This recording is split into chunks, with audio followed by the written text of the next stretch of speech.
the way people express their pride of being Catholic.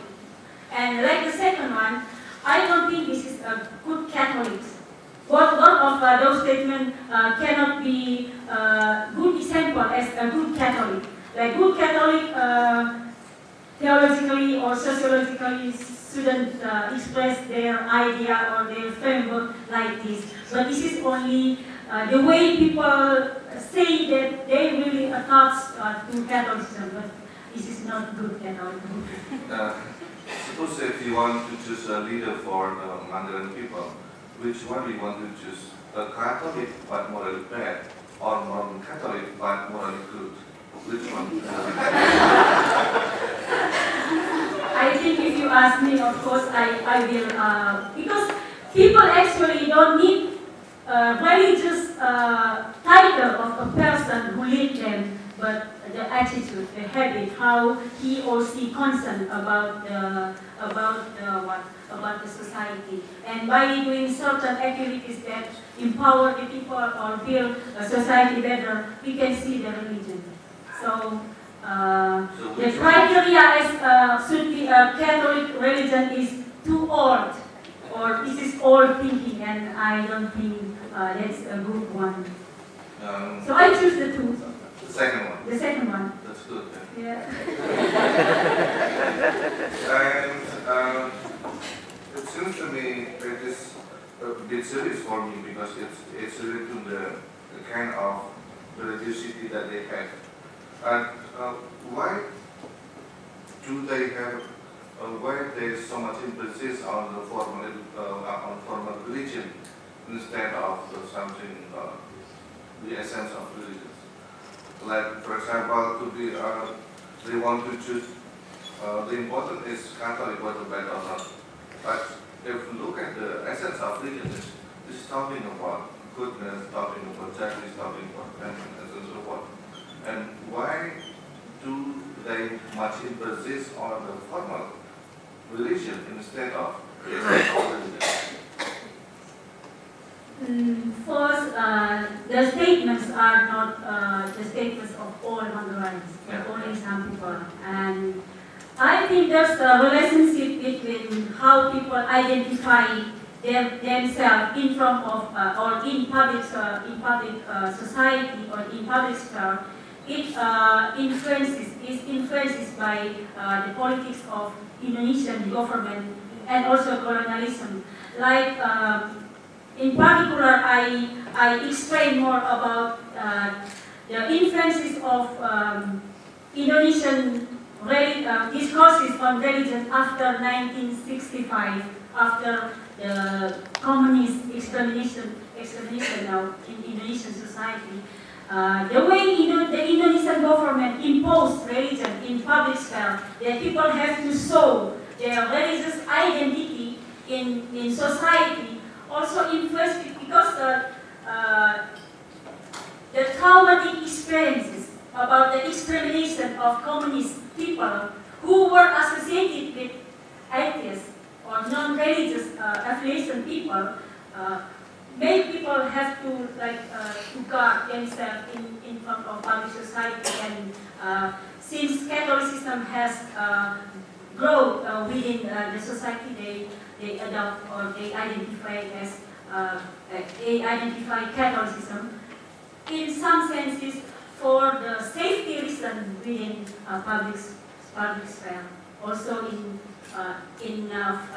also for the safety reason. Okay, my second question is, what does it mean actually by true Catholic and true Mandarin? And is there someone who does not belong to true Catholic and true Mandarin? True Catholic and true Mandarin is the conclusion I propose how the Mandarin identify themselves as Catholic. That they say they are real Mandarin, but at the same time they are also real Catholics. And it tries to explain or try to show that Mandarin culture and Catholic are already mixed together within the Manggarai people, and they cannot separate between Catholicism and culture within themselves. So Catholicism and the local culture are part of their identity. So to be Manggarai and to be Catholic, what should they do? I don't know about what should they do, but it is an expression about how people see themselves. They are Manggarai and they are Catholic. It means that as a Catholic, they may follow the Catholic rules or Catholic liturgies, but at the same time, they also can maintain their Manggarai culture. They can also still practice their ancestors' rituals and habits, and they can see the mix between the two. Okay, my last question is that how do the Manggarai people perceive the others? The others, I mean, non-Catholic people. My research did not really go to that question, and there should be another research to do that. But if you ask me, I am because I am a Manggarai and I am a Catholic too, and now I'm studying in interreligious studies. I think, by choosing an interreligious studies is one example that how the Manggarai want to dialogue with other religious institutions. And what I want to say is this is an urgent task to the Manggarai people, how to live within plural community in Indonesia. Even though we are Catholic major in Manggarai, and not even though, but because of we are major in Manggarai as a Catholic, we have to care and concern more to those what we call as minor in Manggarai. So we have to save and care, concern and work together. I think this is one important also why I study this program, that choose this program. Okay, thank you very much. Thank you, sir. The next is Professor Bernie Sakata, please.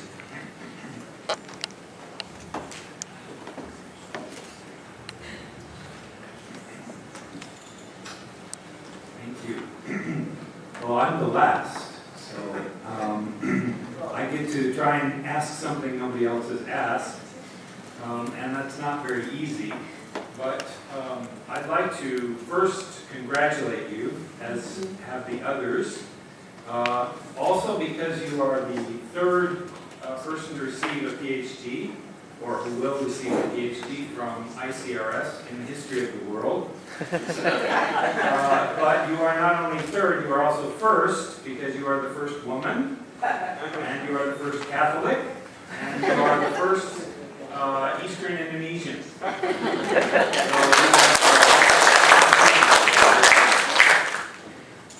Okay, I want to ask, first of all, I have several, 3 or 4 questions. We'll see how they go. I want to ask you first, is there anything or one thing, one particular thing that surprised you when you were doing your research? That was different from what you expected and that upset your understanding before you did the research? Is there anything that was really new to you when you did this research? At first, I tried to, what I proposed for the first time is not on the history of Catholicism in Manggarai, but I tried to do research about the basic communities. But as I discussed with one of the co-promoter, Professor Melibeth, who did many research in Manggarai, she said that you have to find something else behind the communities, the today's communities. You have to go back, to go to the past. And honestly, it is the first time for me to do research on historical field, and also even in field work, this is the first time, because for the master and undergraduate degree, I explore, or I elaborated more on theological things rather than on field research. In my mind, as a person who was very active in church activities, I often see one side of the church. But when I started to go deep to the history, I really thought about what I said, the struggle, hard, pain, and depression that happened by the people of Manggarai in their encounters with Catholicism.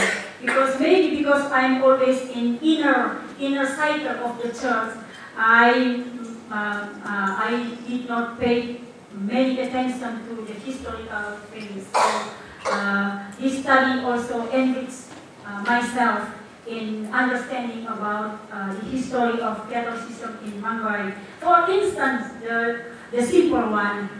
Before I go deeper to this study, I really didn't know that why Catholicism came for the first time in Manggarai. Like it was colonialism who insist and force the missionaries to have to come, and in order, for instance, to constrain the development of Islam, and also to strengthen the position of the colonialism. So by learning and studying this history, I myself got enlightenment in understanding about the story of my own church and my own homeland. Okay, thank you. Second question is how is the concept and practice of a rounded community worked out in church practice? Or in other words, how is the Manggarai Catholic Church a rounded community? Is it just a nice metaphor that the church is round? I liked all the pictures you showed of round things, but what you said that the church has become a rounded community. What does that mean? What concretely does that mean?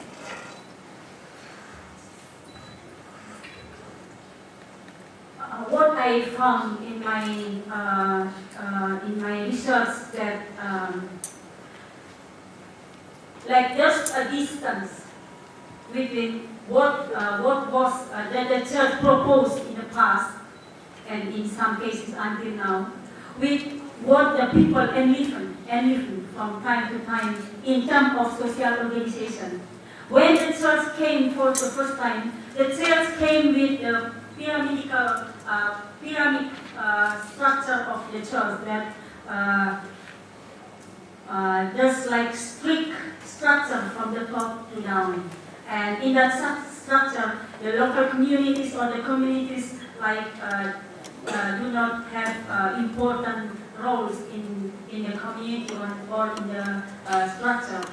And it was very different with the local community, which is, I say, a rounded or circular community, because from their symbol and also their practice, there's like the democratic ways within a traditional village where every clans or every families were included in deciding and determining what is important for their communities. And the imperative of my study is how the church, and the church here also not only the institution, also the local, learn from the local communities model around it, how to include, how to embrace all of the people within the communities, in this case the church communities, that they can participate in very broad meaning, and the way to only to insist and to enforce or in all theological meanings should be erased or should be deleted nowadays, and it is a very challenging task for the church nowadays, how to build church as rounded. And it is interesting that after the Second Vatican Council, actually the church proposed church as communion, and communion means also circular or fellowship. And I think if the encounter between Catholicism and local Mangaran in this sense, there's a there's a meeting point between the two, and now the task is how to make it true. Thank you. Okay, my last question is a personal question. Do you think of yourself as primarily, your primary identity, is it as a modern educated woman, or is it as a Catholic, or is it as an Indonesian, or is it as an Eastern Indonesian, or is it as a Florinese, or is it as a Manggarai, or is it as a member or someone who's from a particular village and town? How do you think of yourself in terms of your own core identity? For my own experience, there's always changing. The way I saw myself also change from time to time. And at the time being now, I like to identify myself as a Mangaran Catholic. So Mangaran Catholic. Why? In the past, I used to identify myself mostly as a Catholic. Maybe because my father is like Parish Council.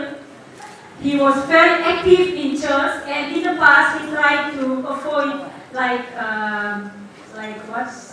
local ancestors' rituals. But after Reformation, if I may say that, there's a changing in him. He is now very famous with local Mangaran culture. Many people came to him and asked him about the culture, who was in the past. He really tried to avoid it. I think this is because of, I say, the politics and the changing in roles and perspective. And for the time being, I identify myself mostly as Mangaran Catholic because I really love the Mangaran culture and Mangaran land, that I really go home as possible and everything. Well, thank you, bro. Okay, a big applause for her. Thank you. To find opportunity to determine the result, I declare that the operation is adjourned. The team of examiners departs the auditorium for the judicial room.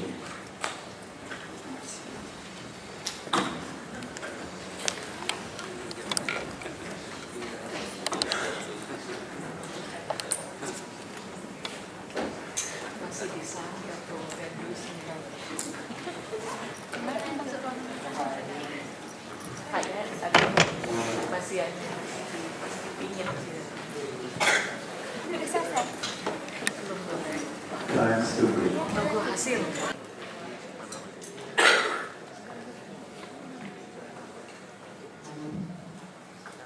The team of examiners enters the auditorium.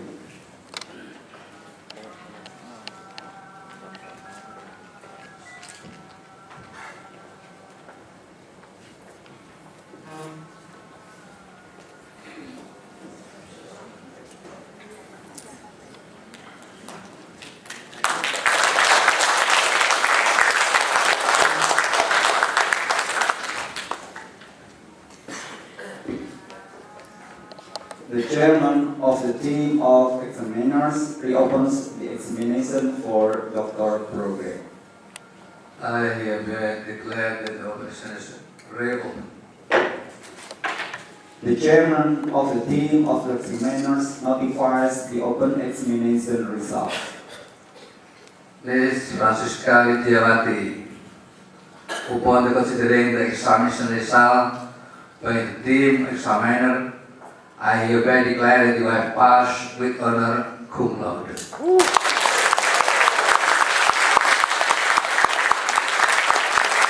The chairman of the team of examiners, on behalf of the rector of Universitas Gadjah Mada, bestow the judicial result and certificate to the new doctor. Promoter confers his guidance and counsel.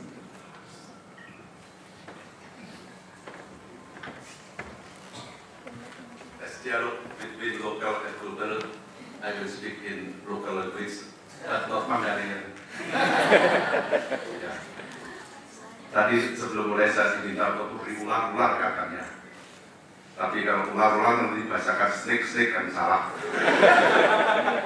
Pertama tentu selamat untuk Fransiska yang sudah menyelesaikan program ini dengan sangat baik, sangat amat baik kalau disebut dengan cum laude.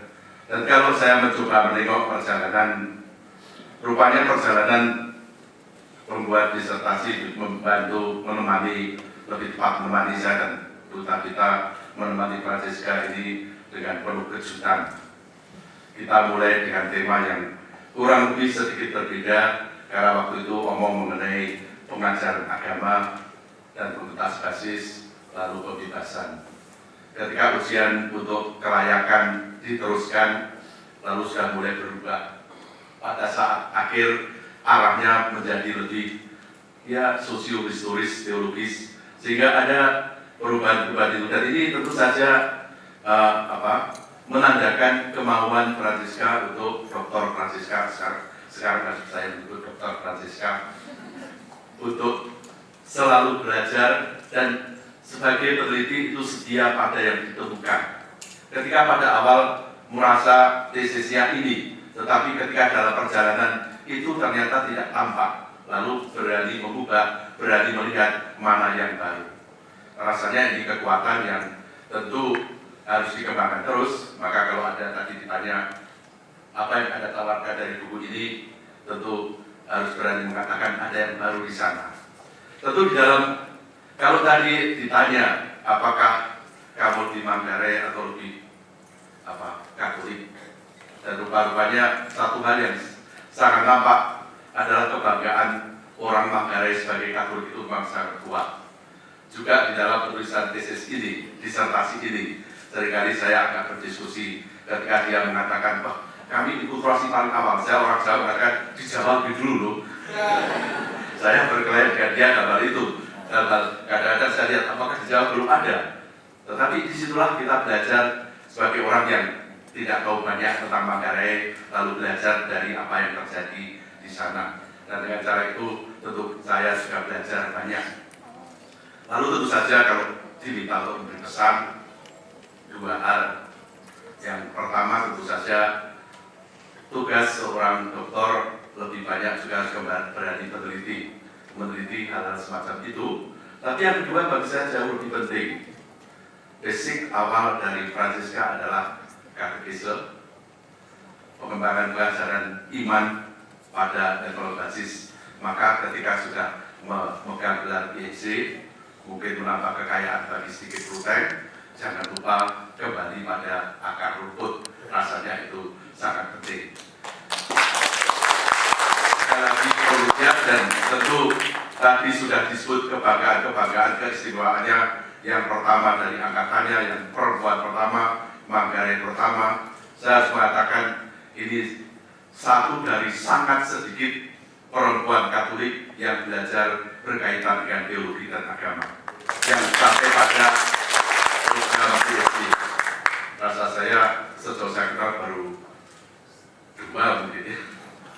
Dan kalau boleh dikembangkan, tentu di sana Romo Magister yang membimbingnya waktu di program Magister Teologi Desa Tata Dharma rasanya juga ikut ambil bagian di dalam membantu untuk selalu berkembang dan belajar.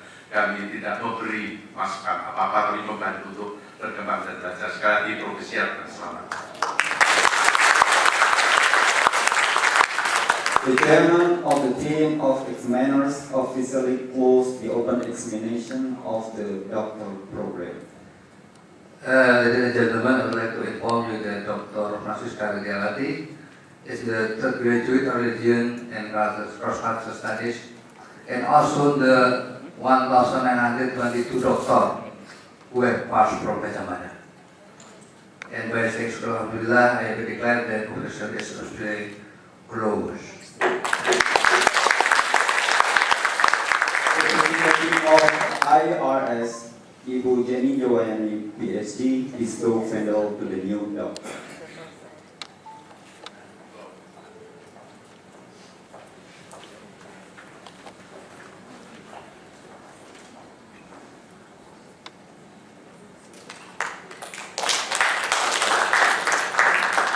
We inquiring the team of examiners, please to stand in front for a group picture with Ms. Dr. Fransiska Widyawati, Ph.D. at home.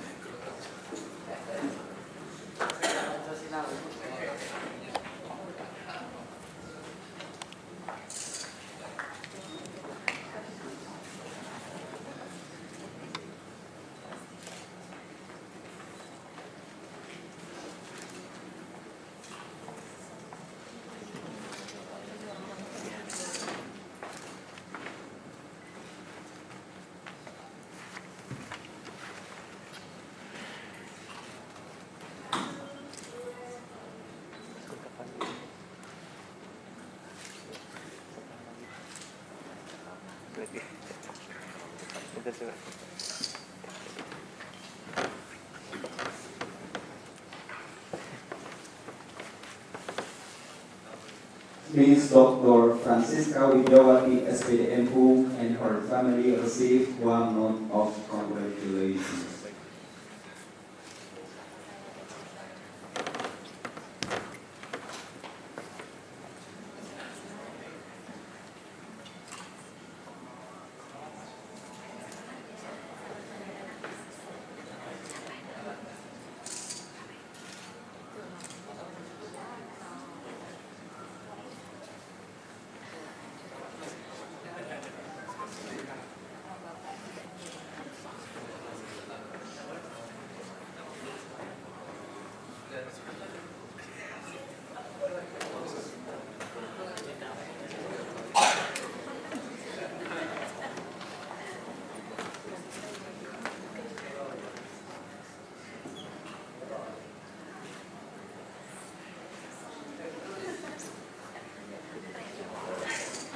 The team of examiners depart the auditorium while shaking hands with the new doctor. One note of congratulations are followed with the audience, starting with those speaking with the father, followed by the other, then only the other speaking.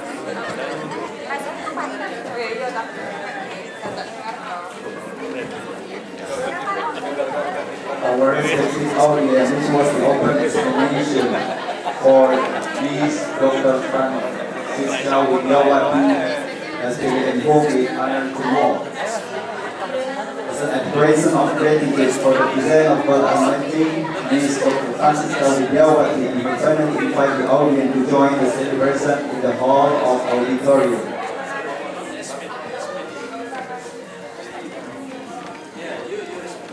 On behalf of the management of staff of UPM Graduate School, we congratulate while we apologize for any mistake in this event. Finally, we say good afternoon and wassalamu alaikum warahmatullahi wabarakatuh.